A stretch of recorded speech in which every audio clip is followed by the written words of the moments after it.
Cartago de lenga este.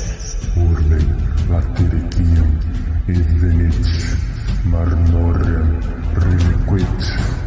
Vini vec. Esse suai cenque fortunae. Cetere cencere Cartagine F delende.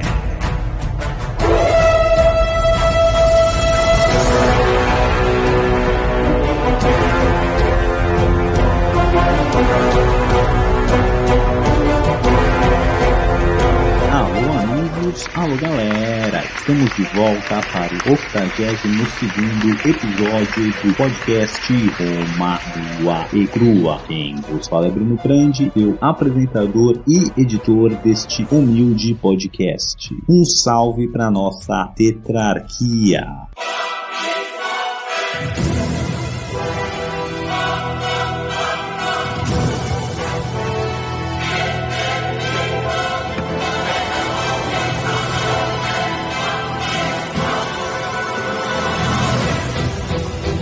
Imperator Maximus Nicolas Frandi, nossos Césares Lucas Frandi, Álvaro Desidério e César Casolari. Recapitulando. Muito bem, pessoal, na semana passada voltamos para Roma, vimos o que aconteceu lá entre 58 e 52 a.C. Enquanto a gente focou em César e nas suas conquistas na Gália, o bicho estava pegando em Roma. A gente viu o que o Cláudio aprontou como tribuno das plebes, perseguindo seus inimigos, instaurando gangues para forçar sua vontade na marra. Os optimates então respondem, colocam Milo como também tribuno, que também financiam suas gangues, e essa guerra urbana aí vai tomando cada vez proporções maiores, até sair completamente fora de controle. Numa dessas tretas aí, o Cláudio morre, o Milo então vai ser exilado, Roma entra em parafuso e Pompeu ganha poderes quase ditatoriais, ele vira ali um cônsul emergencial, sem parceiro, e consegue dar uma acalmada ali na situação, entrando para o campo dos optimates nesse processo. A gente viu também que duas mortes aí vão acabar com o triunvirato. Uma delas é de Júlia, filha de Júlio César e então esposa de Pompeu. Ela morre dando à luz ao neto do Júlio César e ao filho do Pompeu. E também a outra morte que azeda de fez o angu e sela o fim do triunvirato é a morte de Marco Licínio Crasso, com o seu erro crasso, e é isso que a gente vai ver no episódio de hoje. Bem com a gente.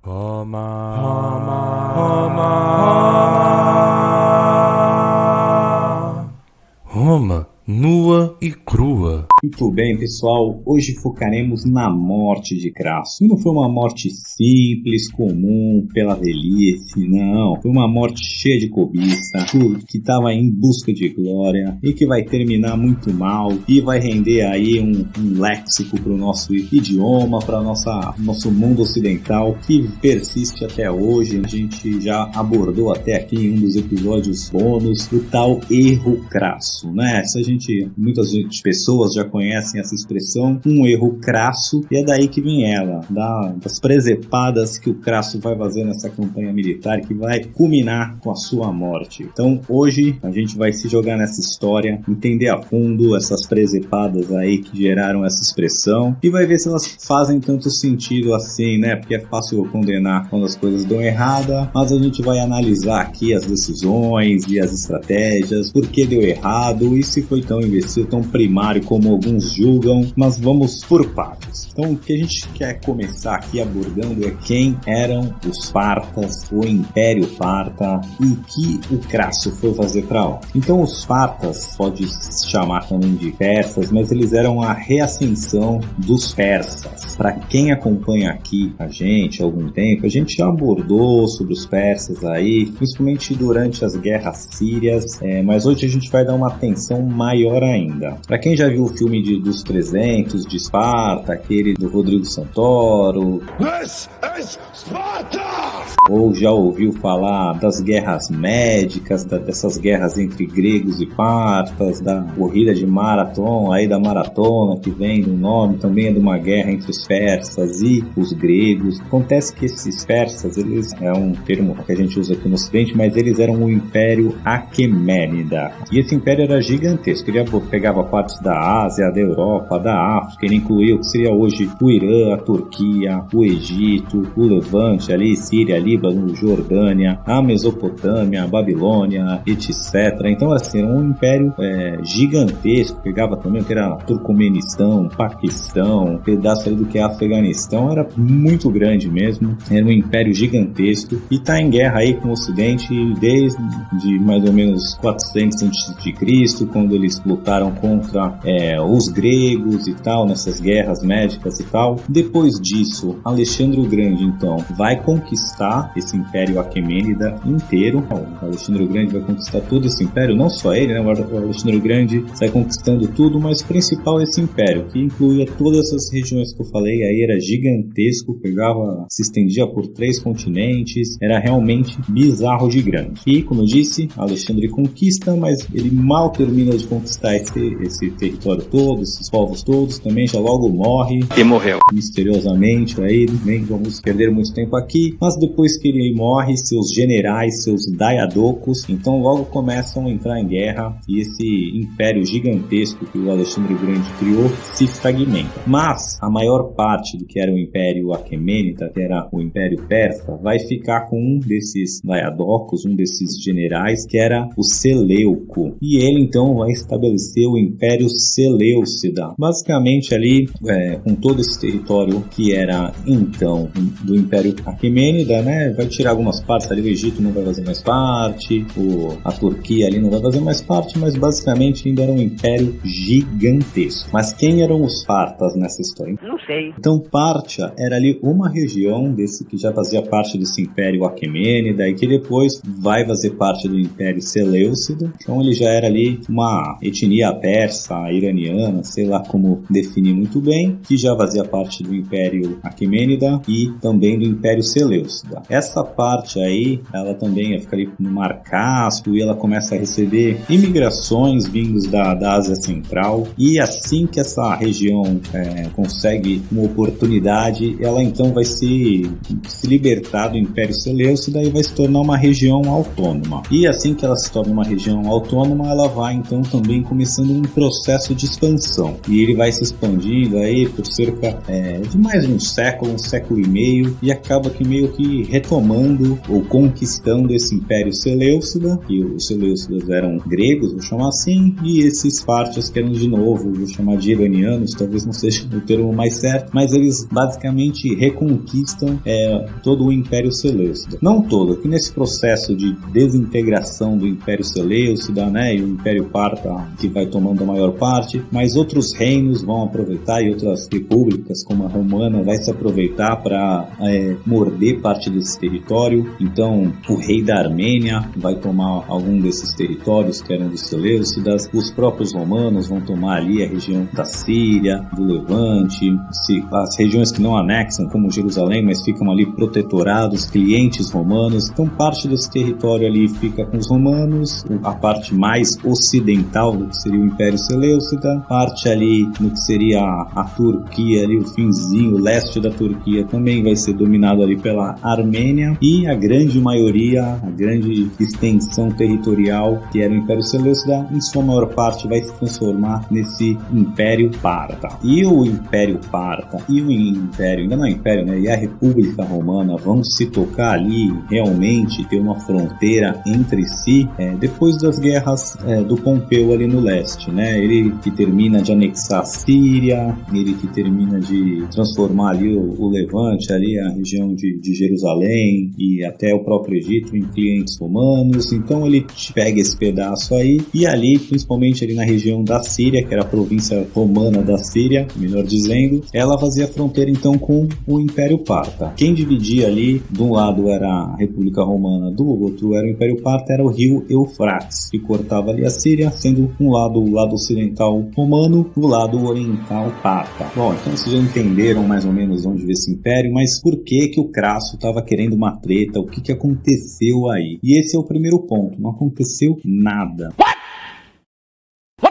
Não tinha nenhum motivo para o Crasso ir lá querer dominar os partas, a não ser a oportunidade. Porque, como eu disse, que não tinha nenhum casus belli, mas o Império Parta estava passando por um período tumultuoso. Aí, nesses últimos 30 anos, mais ou menos, o que aconteceu? O imperador foi deposto morto por 2 dos seus filhos. Então, para assumir o trono, os 2 irmãos conspiram, matam o pai. Depois, o irmão mais velho assume o trono, mais o mais novo conspira, depois mata esse mais velho. Então, assim, nessa guerra civil, meio guerra civil ali, ou seja, muita instabilidade política, e lógico que várias regiões e várias outras potências vão tirar proveito. Como eu disse, esse Império Parta era gigantesco e ele era multiétnico, né? Haviam várias etnias dentro dele. Os partas eram mais asiáticos iranianos, vou chamar assim, e havia, né, principalmente ali nas províncias mais ocidentais do Império Parta, na divisa com o que era a República Romana, com a Armênia, a maioria das cidades e das populações eram helênicas, ou seja, não eram populações gregas, que falavam grego, que tinham a cultura grega, e eles se viam muito mais próximos em cultura, em pensamento, né, em jeito, filosofia de vida, com os próprios romanos do que com os partas em si, que eram um povo mais asiático, mais oriental. Bom, além da ganância e dessa instabilidade política aí que o Crasso quer tirar proveito, o maior catalisador, incentivador aí para sua ganância, para o seu desejo de conquista, era basicamente o sucesso dos outros 2 membros de um triunvirato. Beijo no ombro pro recalque passa hoje.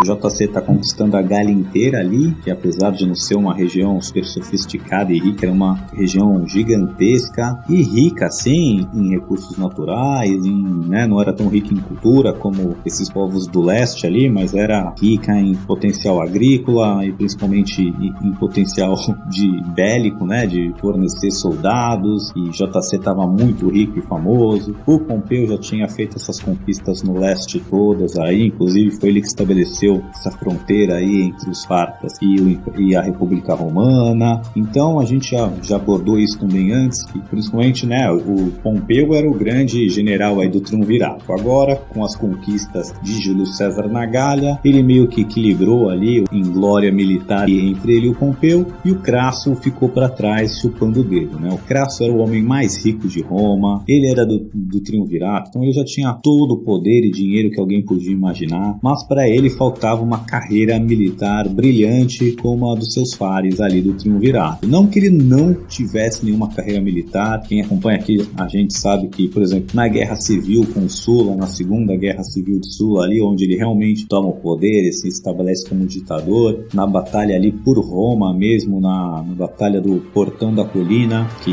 foi o Crasso que conseguiu colocar o outro lado para correr e assim garantindo a vitória para o Sula, até daí que começa a ficar trilionário, o Sula recompensa ele, mas a glória foi pro Sula, e glória militar em guerra civil não é tão legal assim, né, de romano contra romano e tal. E a outra grande conquista militar aí que a gente já viu também, abordou aqui no podcast do Crasso, foi a vitória dele na Terceira Guerra Civil contra Esparta. Mas, e ele, né, mata Espartaco e destrói 90% ali do exército do Espartaco, mais 10% mulambento que consegue fugir desesperado, é capturado ali pelo Pompeu, e o Pompeu então clama a glória de ele sim ter terminado com a revolta servil, apesar de Crasso ter feito 90% do trabalho. E de novo, as guerras servis aí, essa guerra de Esparta, apesar de ter sido bem grande, era uma guerra contra escravo, né? Não trazia riqueza, não trazia glória, igual a você conquistar territórios novos, trazer novos povos para Roma, novos tributários tributários, né, novas províncias. Isso sim era o que dava glória e o Crasso não tinha. Então ele estava muito afim de ir atrás disso. Quando ele vai partir, então, né, a gente já viu também alguns episódios para trás que eles fazem esse acordo, né, o triunvirato. A última vez que ele funciona bem é quando eles definem isso, que o Júlio César vai ter mais 5 anos ali de extensão de proconsulado na Gália. O Pompeu e o Crasso vão servir como cônsules em 56 a.C. e depois Pompeu ganharia ali 2 províncias na Espanha e o Crasso ganharia a província da Síria. A gente já abordou até isso no episódio passado. E aí, então, Crasso foi babando para a Síria para ver se levantava sua moral ali, conseguia feitos tão grandiosos ou mais grandiosos que os outros 2 triunviratos. Ele até acreditava que ia fazer muito mais, porque esse Império Parto era riquíssimo, era ali que estava, por exemplo, a cidade da Babilônia, a Mesopotâmia, a capital ali, a Seleucia, e basicamente esse império ia até ali fazer a fronteira com a Índia, com o Paquistão, e tinha contato direto com a China. A Rota da Seda passava por ali, então além de ser terra ali desde, né, da Mesopotâmia, que é o começo das civilizações, mas ele tinha comércio meio que direto com a China, então era uma região muito rica, muito histórica, e se ele consegue conquistar, né, o Império Parto, ele ia se igualar a Alexandre o Grande, ele ia deixar Pompeu e Júlio César comendo poeira. Mas como eu disse, não havia causus belli, nenhum motivo para essa guerra, então a superstição romana dizia que isso era, né, causar guerra sem nenhuma causa, era coisa de barba, era coisa que trazia a ira dos deuses. Até Júlio César está conquistando a Gália inteira ali, mas para quem vem acompanhando, Júlio César está sempre numa guerra defensiva, é sempre porque alguém chamou, porque ele tem que tomar uma providência, porque alguém vai trair ele, porque alguém vai se rebelar. Então ele está sempre numa guerra defensiva, sempre justificando a guerra, né, e anexando. Nunca é tão descarado. Já era meio descarado, né? O Júlio César já estava sendo muito descarado, mas o Crasso estava dando um passo muito além de dane-se, não tem motivo nenhum, eu vou invadir porque eu posso, não gostou, pega eu. Mais ou menos isso, né? Rola algumas lendas aí que quando ele vai sair pra Síria, tem um senador que fala que se ele for causar guerra, os deuses vão punir a República Romana e ele vai ser o fim da República Romana e o fim do Crasso. De certa forma acontece, né? Mas é fácil depois de alguém escrever isso. Não sabemos se aconteceu de verdade. Tem também uma outra história que um tribuno da plebe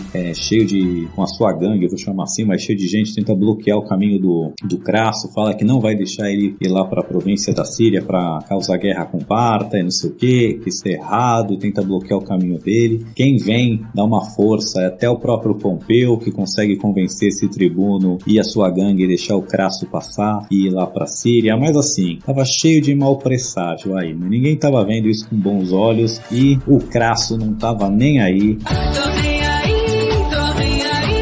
E em 54 a.C., ele então vai chegar na província da Síria. E de novo, como Roma não estava bancando essa guerra, assim como na questão do Júlio César, ele então vai ter que levantar as suas legiões do seu próprio bolso. Ele ganhava 1 ou 2 legiões ali para defender a região da Síria, provavelmente uma só, mas isso não é o suficiente para tomar o império adversário. Então ele vai sair recrutando, vai recrutar ao todo 7 legiões, que ele vai bancar do bolso dele, mais alguns auxiliares ali, vai dar um exército de cerca de 40 mil soldados. E ele chega e já põe esse exército para, né, recruta e põe esse exército para treinar o mais rápido possível, porque ele estava sem paciência, estava logo querendo a sua glória. Beleza, mas você pergunta, mas por que ele estava tão confiante assim, 7 legiões, ia dominar um império gigantesco? Da onde estava essa fanfarrice, essa confiança toda? A gente já viu aqui que os romanos eram super confiantes na questão militar, mas assim, o histórico das guerras recentes no leste enchia o Crasso de esperança, né? A gente já viu aí que essas guerras foram acontecendo no leste com o próprio Sula, a gente viu o Lucola e o próprio Pompeu ali,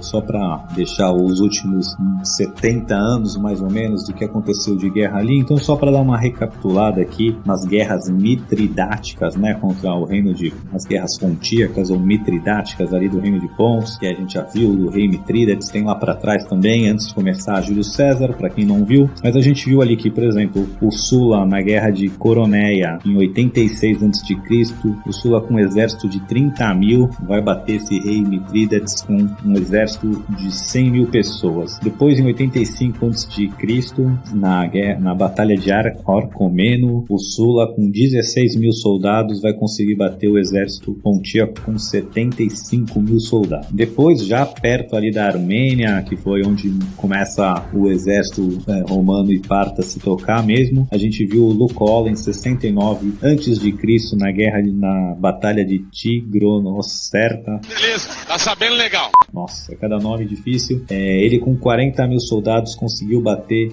um exército de 100 mil. Soma-se isso ainda às conquistas de Pompeu, né, que não enfrentou nenhum exército tão gigante assim, mas saiu batendo todo mundo da região também. Então parecia que ia ser fácil.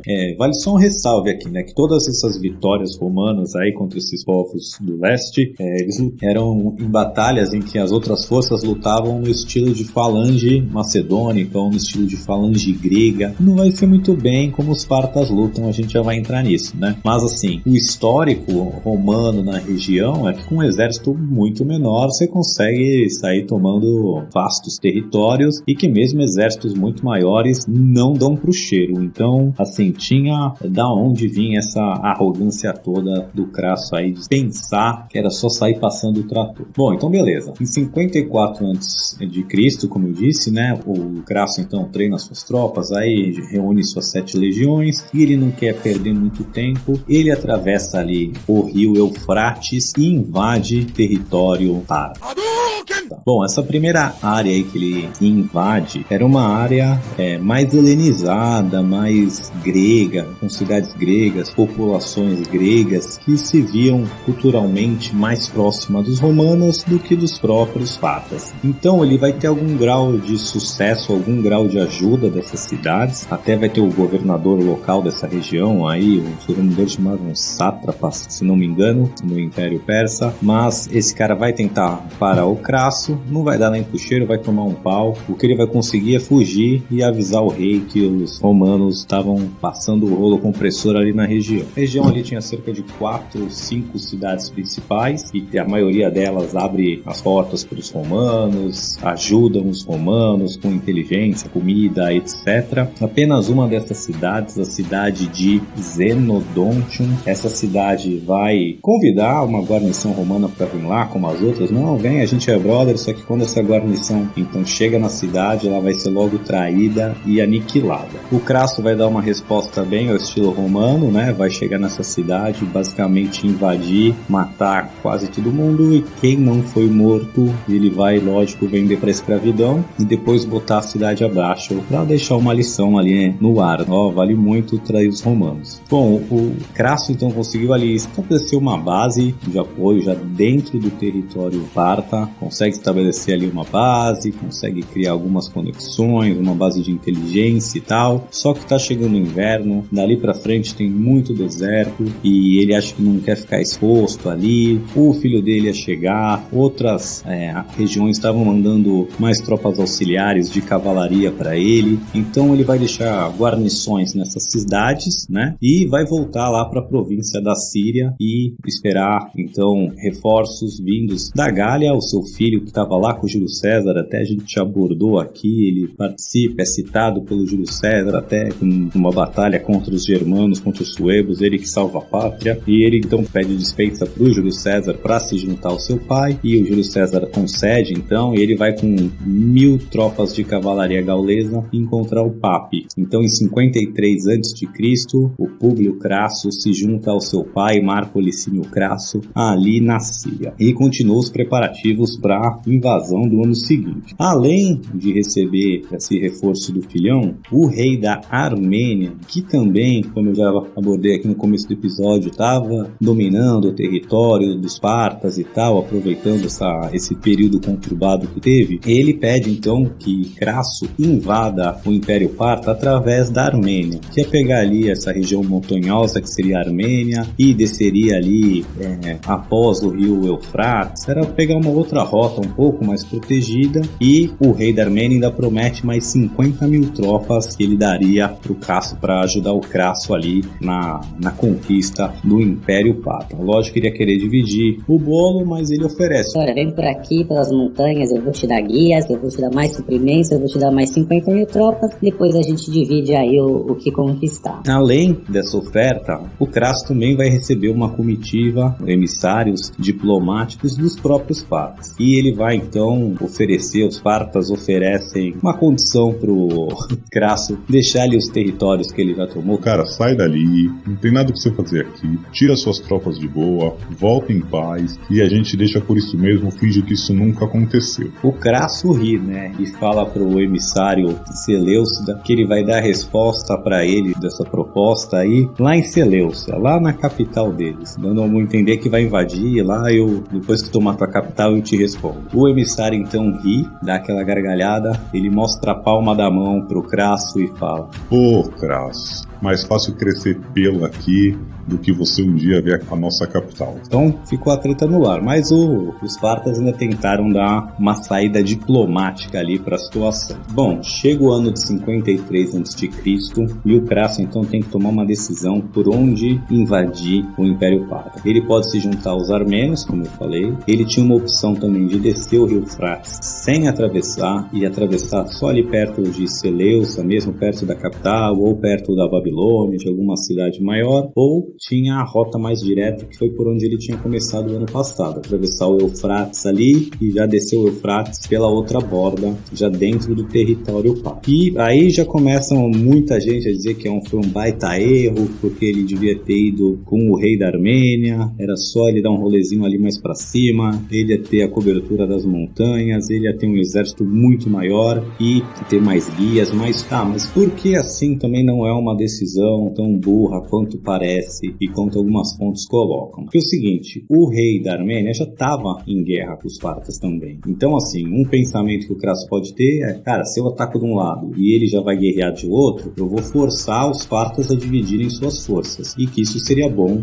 para os romanos de certa forma. Outra coisa é, no ano anterior, ele já tinha invadido ali aquela região, colocado algumas guarnições ali nas cidades, então ele já tinha uma base ali para ele trabalhar de cima, né? Não era indo do nada. E os locais ali daquela região se mostraram super solícitos, muito mais felizes com a presença romana do que com a presença parta, então para ele parecia que ali estava uma região mais de boa. E a terceira opção, que seria descer o rio Frates ali pelo lado da província romana e só cruzar perto da capital, também não era uma ideia tão brilhante assim, primeiro, porque ele ia ter que cruzar já num ponto muito mais defendido pelos partas, ia ter logo cidades com enormes defesas para ele tomar. Ele achou que invadindo ali, ele conseguiria atrair o exército parta para o campo de batalha, destruir o exército parta e então sair conquistando tudo. O que não era tão, né? Se a gente conhece a história de Roma aqui, vai ver que isso não era era até bem padrão do estilo romano, tentar trazer o inimigo para o campo de batalha e resolver logo essa treta. A ideia de ir com os armênios, beleza, mas além dessa guerra com os armênios, forçar os partas a dividirem as tropas, se ele não atacar pelo mesmo lugar que os armênios também, a real é que já estavam tomando um sufoco dos partas. E o rei armênio queria muito... Vem aqui, Crasso, vem aqui, resolve meus problemas e eu te dou um qualquer. Então assim, também era o rei armênio tentando se aproveitar do Crasso. O Crasso achou que, não, o melhor é... Deixa os armênios lá se ferrando, já vai ter uma força parta ali atacando eles, então eu vou forçar essa força a ficar dividida, a ficar menor. Não parecia um erro tão crasso assim. Mas o que acontece? Então ele cruza de novo o rio Eufrates pela mesma rota que ele tinha feito no ano anterior. Ele vai ali então para a cidade de Carras, que era mais ou menos a sua base, e coleta informações e manda batedores ao redor. E aí chega a informação então que tem um exército parta ali fugindo, um exército parta em retirada próximo ali de Carras. Ele então vai desesperadamente mandar seu exército se aprontar, comer meio que na marcha ali. Vem, vamos perder tempo, esses caras estão recuando, vamos pegá-los desprevenidos enquanto recuam. E ele vai a milhão, não deixa os soldados comerem direito, nem beberem direito, né? Fazer uma refeição decente, sai ali no sol do deserto a caça dessa força parta. O que estava acontecendo, né? Então a força principal dos partas realmente estava mais ao norte, numa treta com os armênios. E eles tinham enviado uma força força menor, de cerca aí de 10 mil soldados, que a sua intenção era segurar os romanos, não deixar os romanos se ligarem ali aos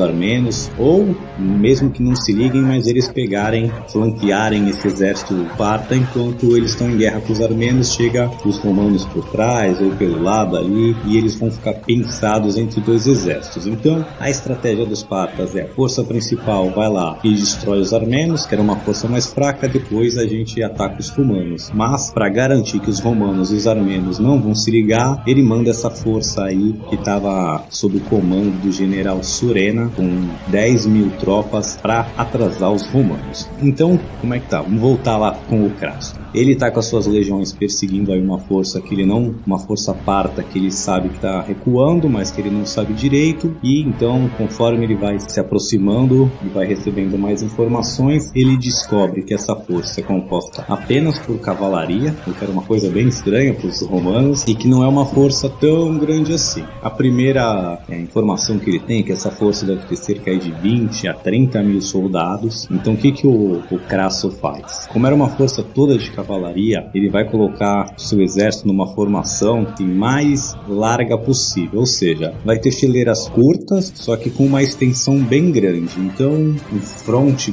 bem grande assim de soldados, com a intenção de nem ser flanqueado, né? Porque quanto mais curto os flancos, mais fácil para ser flanqueado, principalmente quando tem uma força mais móvel que você, né? Que era uma força só de cavalaria, é muito mais fácil eles flanquearem e se movimentarem. Então, a primeira ideia foi estender nessa linha do mais extenso, mais larga possível para impedir isso. Mas conforme eles vão chegando mais perto, eles notam que essa força, na verdade, é muito menor. Ela é uma força de 10 mil soldados. Então o Crasso ele resolve mudar essa sua formação para ele transformar ali num quadradão. Então ele deixa a sua cavalaria ali no meio, um meio oco, digamos assim, e faz um quadrado para não poder ser flanqueado de nenhuma maneira. E já que essa força não era tão grande, ele não ia precisar estender sua linha tanto. Beleza, essa cavalaria, então essa força parta também vê os romanos. E aí, como é que era composta essa força parta? Ela eram 10 mil cavaleiros, como eu disse, 9 mil desses cavaleiros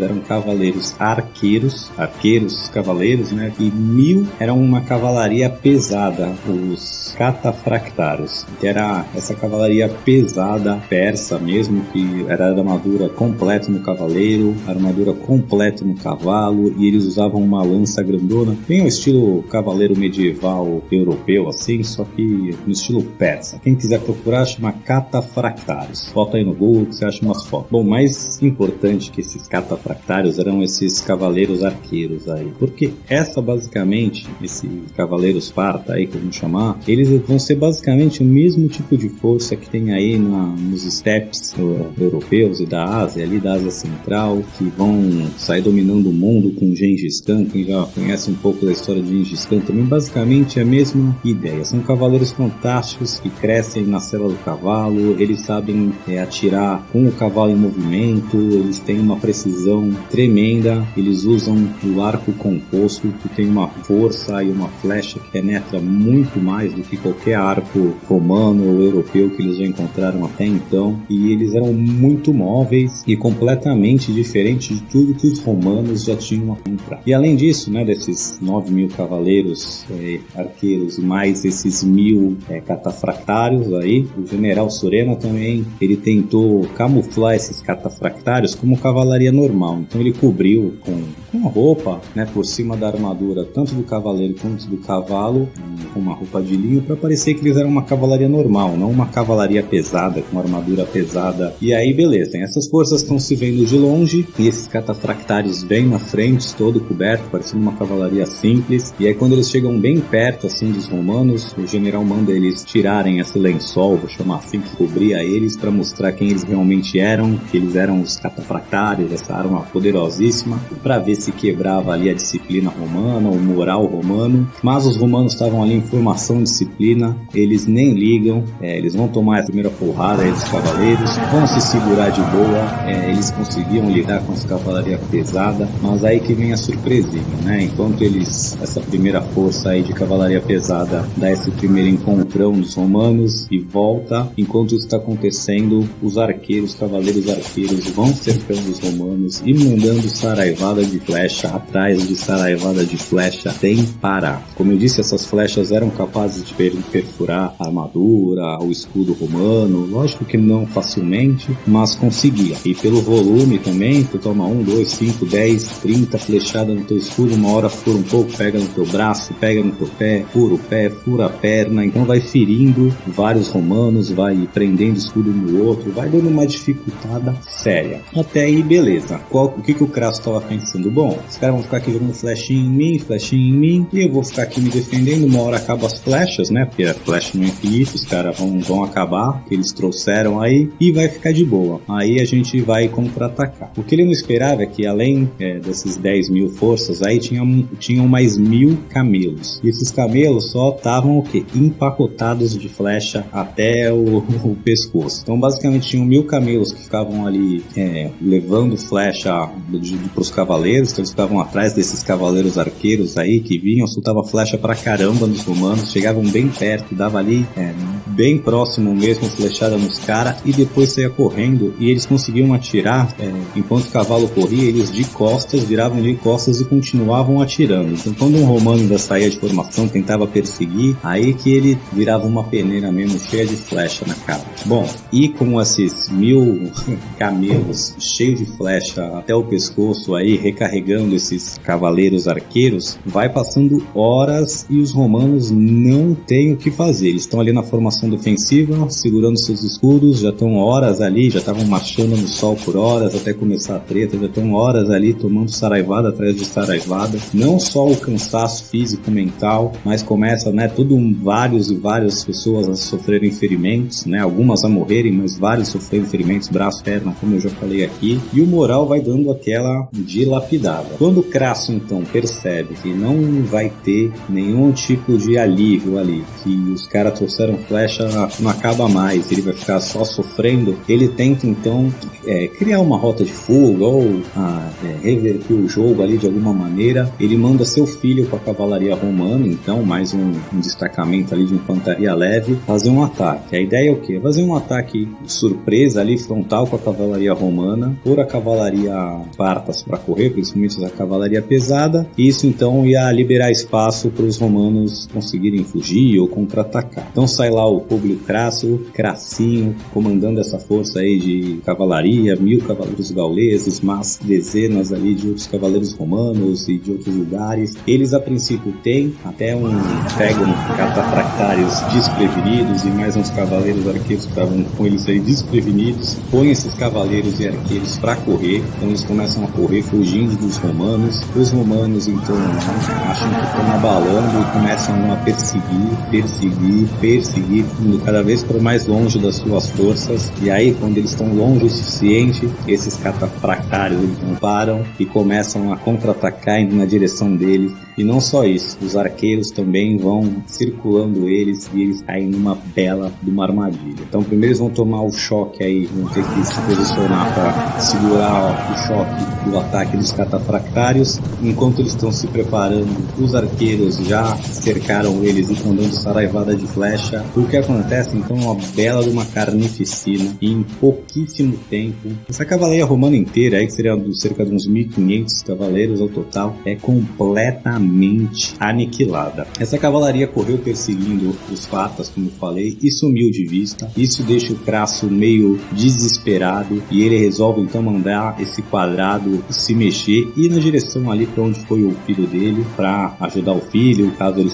estejam em combate, e pelo menos tentar ali ir seguindo a cavalaria romana. Ele bota esse quadradão em movimento, só que de repente, enquanto eles se movimentam, vem uma nuvem de poeira vindo na sua direção ali, e era a cavalaria parta voltando, e eles estão com uma surpresinha ali. No alto ali de uma lança, tá a cabeça do Públio Crasso cravada ali em cima. E ali, então, eles vão ficar mostrando essa cabeça ali na frente, passeando de um lado pro outro, com essa cabeça mostrando pro exército inteiro. E ali o exército romano, a moral quebra, né? Eles já sabem que se erraram, que o Crasso fez uma bela uma cagada, colocou eles numa situação furiosa e não tem mais o que fazer. Então eles vão basicamente ali ficar em posição defensiva, tomando uma saraivada de flecha sem parar até o sol se pôr. E aí quando o sol se põe, os Espartas mesmo puxam o carro, vão pro seu acampamento e dão ali algum alívio para os romanos. O Crasso tá desolado, completamente